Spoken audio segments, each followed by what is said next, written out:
Hello friends, आप देख रहे हैं आपका चैनल शेयर बाजार विद आयुष। और बात करेंगे दोस्तों इस वीडियो में रेलवे शेयर्स के बारे में। स्पेसिफिकली बात करेंगे आईआरएफसी, आरवीएनएल, इरकॉन और बाकी सब भी आप इसमें रेलवे स्टॉक्स को ऐड कर सकते हैं। लेकिन हाँ, स्पेसिफिकली हम तीनों के बारे में बात करेंगे। लेकिन खबर जो है वो पूरे रेलवे सेक्टर से रिलेटेड है। सो दोस्तों, जो हमने फ्राइडे को देखा, मार्केट्स में अच्छी तेजी थी, बट अगर आप रेलवे स्टॉक्स को देखेंगे तो कोई परफॉर्मेंस हमको खास देखने को नहीं मिली।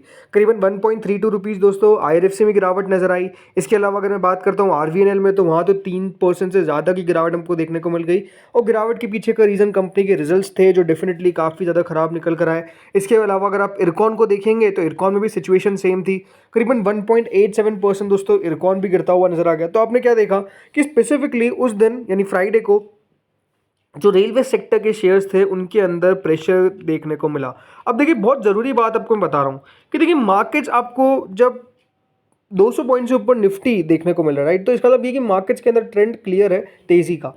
लेकिन उसके बावजूद भी दोस्तों स्पेसिफिक सेक्टर अगर आपको खराब करता हुआ दिखे तो नो डाउट दोस्तों सेक्टर पे सवाल उठने चालू हो जाएंगे। बिकॉज क्या हो सकता है कि वो सेक्टर जिसने बहुत अच्छे रिटर्न्स बनाए, क्या डेफिनेटली अब वहाँ पर भी आपको एक कूल ऑफ देखने को मिल रहा है, राइट।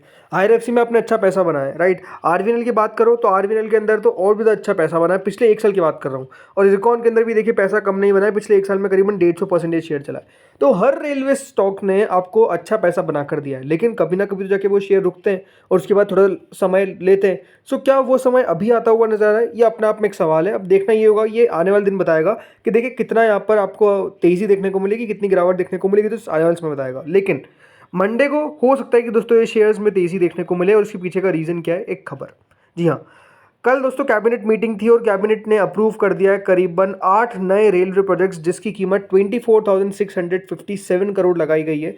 इससे ऑलमोस्ट 900 किलोमीटर का जो नेटवर्क है उसको सरकार एक्सपांड करती हुई नजर आएगी। तो आप समझ सकते हैं कि यहाँ पर सरकार लगातार दोस्तों नो डाउट रेलवे के ऊपर फोकस तो कर रही है, इसमें कोई डाउट नहीं है। लेकिन जैसे मैंने कहा आरवीएनएल के बारे में कि उसके रिजल्ट्स उस तरीके से अच्छे नहीं आ पाए। लेकिन ठीक है, यहाँ पर जो खबर आई है इसके हिसाब से दोस्तों ये जो इनिशिएटिव है ये लिया गया है under PM Gati Shakti national master plan aimed at enhancing multi modal connectivity and seamless transportation of people, goods and services. जी हाँ, तो यहाँ पर खबर के मुताबिक हुआ क्या है ये आपको मैं बताता हूँ। तो रेलवे सेक्टर ने अनाउंस किया है कि वो 24,657 करोड़ रुपए लगाते हुए नजर आएंगे, ताकि 900 किलोमीटर्स ऑफ नेटवर्क जो करीबन 14 डिस्ट्रिक्ट्स और 7 स्टेट के अंदर आएगा, इसके अंदर एक्सपांशन देखने को मिलेगा। ये 7 स्टेट कौन से हैं? ये दोस्तों उड़ीसा, महाराष्ट्र, आंध्र प्रदेश, झारखंड, बिहार, तेलंगाना एंड वेस्ट बंगाल।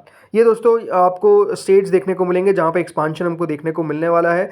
अब ये जो एक्सपांशन है वो PM Gati Shakti national master plan के तहत होता हुआ नजर आ रहा है। और इस प्रोजेक्ट का रिजल्ट क्या आएगा? इसका रिजल्ट ये आएगा कि दोस्तों एक इंटीग्रेटेड प्लानिंग और will provide seamless connectivity for movement of people, goods and services. ये दोस्तों सीसीईए जो cabinet committee on economic affairs है उसके स्टेटमेंट ने बताया है। तो आप समझ सकते हैं यहाँ पर कि ये खबर तो अच्छी है। इसके कारण नोट मंडे को ये सारे स्टॉक्स फोकस में भी रहते हुए नजर आएंगे। क्यों? बिकॉज रेलवे से रिलेटेड है। और जब रेलवे की कनेक्टिविटी हमें आपको इंक्रीज देखने को मिल रहा है तो बिल्कुल इन पर भी हमको फोकस लगाना पड़ेगा। इससे दोस्तों ऑलमोस्ट 64 नए स्टेशंस पर इफेक्ट पड़ेगा, राइट। कनेक्टिविटी इंप्रूव होगी वहाँ की। ऑलमोस्ट 510 विलेज इसके अंदर कनेक्ट होंगे और 40 लाख रेजिडेंट्स को इसका फायदा होता हुआ नजर आएगा। सो आप समझ सकते हैं कि डेफिनेटली एक अच्छा खासा फोकस जो है वो सरकार का यहाँ पर है कनेक्टिविटी को इंक्रीज करने में। तो ये खबर तो अपने आप में देखिए काफ़ी शानदार है।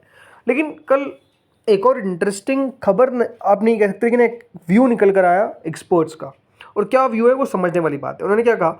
Railway, PSU and IT stocks most vulnerable to market downturns. Vulnerable मतलब सबसे ज़्यादा अगर कहीं असर पड़ता हुआ देखने को मिलेगा, अगर बाजार में आने वाले समय में आपको कोई गिरावट देखने को मिलती है तो वो रेलवे पे पड़ेगा, पीएसयू पे पड़ेगा और आईटी स्टॉक्स पर पड़ेगा, ये कहा गया है। अब देखिए, इस बात को आपको समझना पड़ेगा कि नो डाउट दोस्तों ये वो सेक्टर्स है जहां पर आपको अच्छा पैसा बनता हुआ देखने को मिला है। आईटी को चलिए एक बार निकाल देते हैं, लेकिन railway, specifically railways, PSUs, right, यहाँ पर जिस तरीके का पैसा बना है इन्वेस्टर्स का, आप समझ नहीं सकते कि इतना पैसा बना है। कोई एक्सपेक्टेशंस नहीं कर सकता था इतना पैसा दोस्तों रेलवे और पीएसयू ने बना कर दिया। लेकिन एक बात आपको समझना पड़ेगा, जैसे मैंने शुरुआत में भी कहा था, कभी ना कभी तो एक कूल ऑफ पीरियड आता है। वो एग्जैक्टली देखिए हो सकता है कि अभी हमको आता हुआ नजर आए। अभी देखिए बाजार में जिस तरीके का आपने पिछले हफ्ते के अंदर मूवमेंट देखा, उतार चढ़ाव जो मूवमेंट देखा, ये अपने आप में देखिए बाजार को थोड़ा सा चिंतित किया। और स्पेसिफिकली अपनी गिरावट नोट की होगी, कहाँ गिरे? मिड कैप गिरा, स्मॉल कैप गिरा, लेकिन मिड कैप में भी कौन गिरा था? PSUs, right. ये अपने आप में आप समझ सकते हैं कि डेफिनेटली बाजार के लिए पंचिंग बैग रहेंगे अगर गिरावट हमको देखने को मिलती है, गिरावट अगर बढ़ती है, राइट। तो ये फोकस आपको करना है कि दोस्तों इन कंपनीज़ के जो भी आईटी कंपनी, माफ़ कीजिएगा, जो भी रेलवे कंपनीज़ है, राइट। फॉर एग्जांपल मैं अगर बात करता हूँ लेट्स से आरवीएनएल को लेकर, राइट। अभी आरवीएनएल के रिजल्ट्स आए, रिजल्ट्स कैसे थे? रिजल्ट्स पुअर थे, बहुत पुअर थे। सेल्स आप देखिए, सेल्स जो थी वो करीबन 5446 करोड़ से घटकर 4064 करोड़ पे रह गई। 25% का डिक्लाइन आपको कंपनी की सेल्स में देखने को मिला। 6701 करोड़ की दोस्तों जो कंपनी की सेल प्रीवियस क्वार्टर में थी, वहां से भी गिरावट थी। प्रॉफिटेबिलिटी 334 करोड़ से घटकर कंपनी का प्रॉफिट 218 करोड़ पे आ जाता है। 35% दोस्तों कंपनी का मुनाफा गिरता हुआ नजर आया। कम से कम कंपनी का इबिट दोस्तों 49% तक कम होता हुआ नजर आ गया, करीबन 348 करोड़ से घटकर 176 करोड़। 433 करोड़ से घट के प्रॉफिट 218 करोड़ पर आ गया। 35% का डिक्लाइन यहां पर भी आ गया। ईपीएस में भी गिरावट आपको देखने को मिल गई। तो बात बताने की क्या कि चीज़ें नो डाउट दोस्तों थोड़ी सी खराब होती हुई देखिए कंपनी के नंबर्स के हिसाब से। एक्सपेक्टेशंस जो थी वहां से भी हम कह सकते हैं नंबर्स अच्छे आते हुए नजर नहीं आए। सिचुएशन जो थी वो इरकॉन के अंदर भी ऐसी थी। हाँ, इरकॉन में उतने खराब नतीजे नहीं आए। सेल्स में 17% का डिक्लाइन था। इबिट जितना था उतना रह गया वाई वाई बेसिस पे। Q1 Q में तो सब जगह गिरावट थी। प्रॉफिटेबिलिटी कंपनी की बढ़ गई 20%। ये अपने आप में कंपनी ने बढ़िया काम कर दिया। 247 करोड़ से घट के कंपनी का प्रॉफिट 224 करोड़ हुआ Q1 Q बेसिस पर। बट ओवरऑल कंपनी के नंबर जैसा मैंने कहा आरवीएनएल जितने बुरे नहीं थे।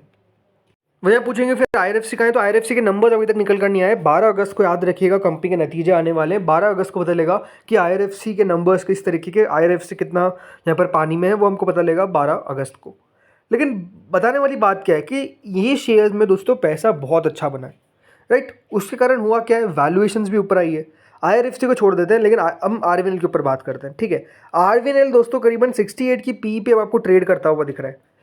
लेकिन ये बात हमेशा मैंने कहा है कि दोस्तों कोई भी शेयर हो जिसके अंदर बहुत अच्छी तेज़ी देखने को मिल रही है, जहाँ पर बहुत अच्छा पैसा बन रहा है, अगर उसके नंबर्स फंडामेंटली ख़राब रहेंगे तो उसका बिगड़ना बिल्कुल आपको बनेगा, बल्कि वो गिरावट भी दिखाएगा, आपके एक्सपेक्टेशन से बुरा भी प्रदर्शन करेगा। नंबर्स पे बाजार चलता है, ये बात ध्यान रखिएगा। शॉर्ट टर्म में हो सकता है कि देखिए न्यूज़ के कारण शेयर चल रहा है या फिर सेक्टर को लेकर कुछ पॉजिटिविटी उसके कारण शेयर चल रहा है। बट लॉन्ग टर्म में आपको पता है कंपनी सस्टेनेबल कैसे बनेगी, जब तक कंपनी अच्छे नंबर्स नहीं देगी। मैं ये नहीं कहता कि देखिए आरवीएनएल के नंबर्स एक क्वार्टर में खराब आए या फिर इरकॉन के खराब आए तो कंपनी खराब हो गई, लेकिन ये बात आपको ध्यान रखनी पड़ेगी, अगर आपके पास ये शेयर्स हैं तो आपको इनके ऊपर रेगुलर अपना व्यू देखना पड़ेगा। हर बार नंबर्स आए उसको एनालाइज करिए कि नंबर्स किस तरीके के हैं, फ्यूचर गाइडेंस क्या है, उन सबको समझना पड़ेगा। उसके बाद जाकर ये बात ध्यान रखिएगा, आपको डिसीजन लेना है। अभी ठीक है एक क्वार्टर खराब आए, बट नो डाउट दोस्तों जब गिरावट होती है तो पता नहीं चलता, और यही एग्जैक्ट बात है। पिछले एक महीने के अंदर आपको आरवीएनएल 15% टूटता हुआ नजर आ गया है। और पहले भी मैंने इस पर वीडियो बनाया था, आपको मैंने कहा था कि थोड़ा सा यहाँ पर आपको सतर्क रहना है, बिकॉज अब हो क्या रहा है ना, सिचुएशन थोड़ी सी खराब है। अब होता क्या ना, मैंने यहाँ पे कहा गिरावट हो गई, एक दिन चल जाता है शेयर तो लोग कहते हैं अरे अब तो तेज़ी हो गई। बट आपको समझना पड़ेगा लार्जर व्यू क्या है, ये सबसे इंपॉर्टेंट बात है। बाकी ठीक है, जैसे मैंने कहा ये खबर निकल कर आई तो हो सकता है कि मंडे को ये सब स्टॉक्स बढ़िया करते हुए नजर आए, तेज़ी बनते हुए नजर आए। बट इसके बाद क्या होगा, इसके बाद यही होगा जो नंबर्स पे रिएक्शन है वो आपको लार्जली चलता हुआ नजर आने वाला है। अब अगर मैं बात करता हूँ आईआरएफसी को लेकर स्पेसिफिकली सपोर्ट के बेसिस पे, तो देखिए स्टॉक के अंदर गिरावट लगातार बनती हुई नजर आ रही है। शेयर का एक क्रूशियल लेवल था जिसके नीचे अगर ये ट्रेड होना चालू कर देता है, क्योंकि 180 का लेवल का बहुत इंपॉर्टेंस था और उसके नीचे ट्रेड करना चालू कर दिया है। और यह ध्यान रखिएगा 175 के नीचे अगर स्लिप हुआ तो गिरावट और बनेगी। इसके अलावा अगर मैं बात करता हूँ आरवीएनएल को लेकर, तो सिचुएशन यहाँ पर भी वही है कि शेयर अपने एक महीने के निचले स्तर पर ट्रेड कर रहा है। शेयर के अंदर आप देख सकते हैं जो इसका क्रूशियल इंपॉर्टेंट लेवल था उसको इसने ब्रेक कर दिया है, गिरावट बन चुकी है, तो थोड़ी सी गिरावट हावी होती हुई नजर आ रही है। 500 के नीचे ये और भी तेजी से फिसलता हुआ नजर आएगा अगर 500 के नीचे गया।